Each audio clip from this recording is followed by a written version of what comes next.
رب اشرح لي صدري ويسر لي أمري واحلل عقدة من لساني يفقهوا قولي واجعل لي وزيرا من أهلي. Assalamu alaikum. In this video, I'm going to be presenting 3 clear reasons why you should never make dua, or also known as supplication, or also known as calling uh, calling upon someone in the unseen, right? For help, calling for help, right? 3 clear reasons why you shouldn't be making dua to anyone except Allah subhanahu wa ta'ala. The first reason being, there is a hadith in Jami' Tirmidhi, hadith number 3372, which says, dua is worship. And we enter the fold of Islam by saying, La ilaha illallah, there is no one worthy of worship except for Allah. So if you make dua to someone else, no matter what the intention is, you're worshipping someone other than Allah, and that means you are simply negating the statement La ilaha illallah. The second reason you shouldn't be calling upon someone other than Allah is because the entire uh,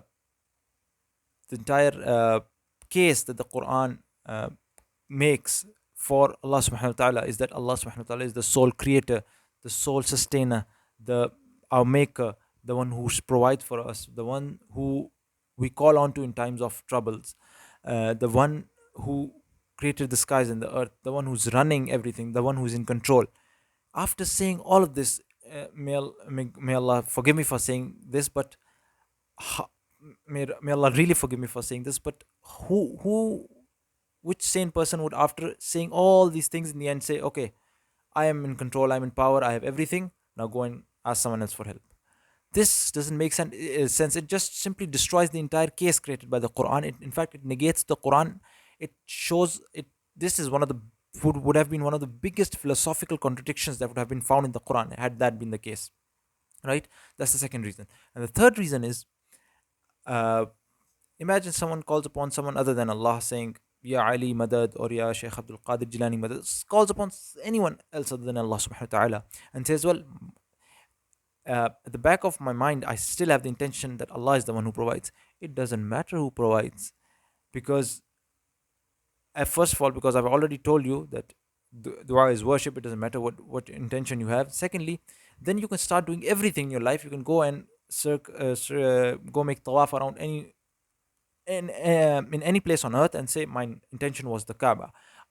You can go and prostrate before anyone else and say, my intention was I was prostrating before Allah. You can go prostrate before idols and say, I meant to be prostrating before Allah. You can do all acts of worship the way you like. You can live your life the way you like and say, well, I know, I accept Allah. In this way, you will just the entire religion of Islam will become invalid.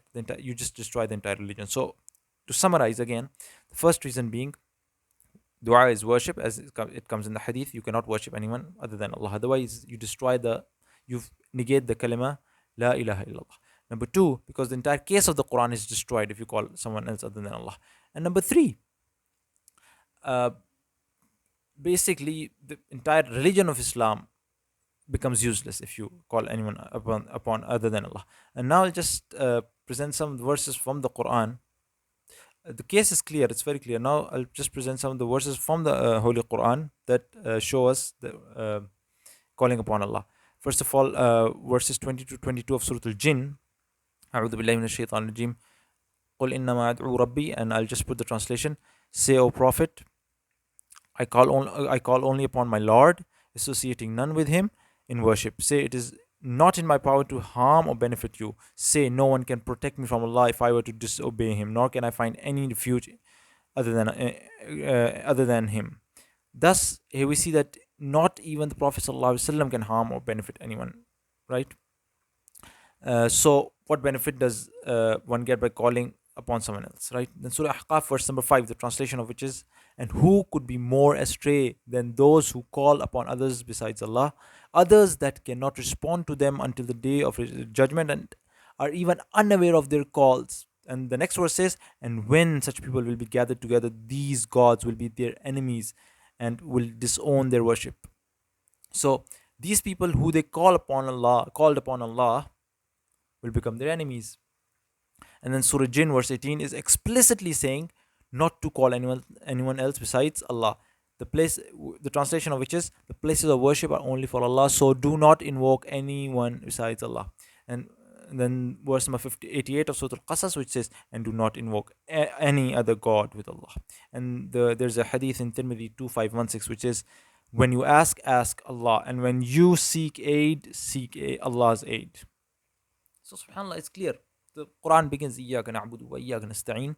There is no point in calling upon anyone else other than Allah. You're wasting your time, you're wasting your energy, your worship, and basically you're losing your faith, because the Quran also says, I don't think I've mentioned this verse here, but it also says, إن الله لا يغفر أن يشرك به ويغفر ما دون ذلك لمن يشاء. Allah subhanahu wa ta'ala does not forgive if anyone dies without repenting, that that one associates with Allah, and he can forgive for whom he wills other than that. So it is clear association with Allah, it is shirk, it is prohibited. This is basically, this is worship, right?